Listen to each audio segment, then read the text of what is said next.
So when thinking about what we need to do to mitigate software risks, a lot of times clients should probably think of a couple of things well in advance of ever starting a project. The first would really be to hammer out requirements and have those clearly defined. When we start projects with requirements that aren't really thought all the way through, that leads to rework and ultimately a longer time to market before we're able to actually develop and deliver a project. The other thing that should be considered too is identifying a partner that is going to be able to deliver a successful project.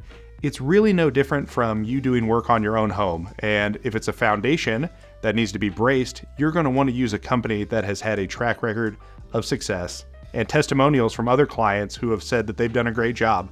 And so bringing in a partner where you feel a high level of confidence is also going to be integral in making sure that risk is mitigated to the fullest extent. Perhaps the greatest risk is, in my opinion, the assumption that something is really understood, right? I mean, communication can mean something to one person and different to another. And so having a repeatable pattern of communication steps, whether that be certain ceremonies or stand-ups or having a project manager that's involved, that's providing a burn down, those are all different checkpoints that you're going to have during your development process that can ultimately mitigate your risk in the highest level. As we know, software development is complicated. It's an organic product.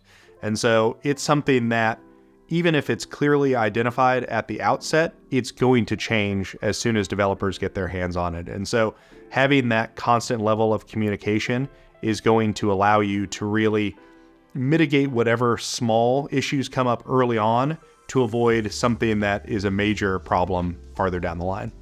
The other area that can really benefit a project to mitigate that risk is client involvement.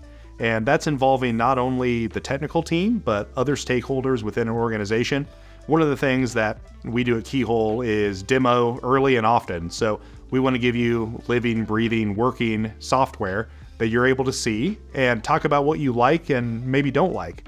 Oftentimes in those demos, we find additional features that we might want to seek out then, or they drop off and say, hey, let's think about that later because now this has come to head to be a much more important feature that we need to get out for our business. And so having that organic and consistent communication, that's really going to allow you to tailor the application for what it needs to be in that moment and then also pivot in the future if necessary.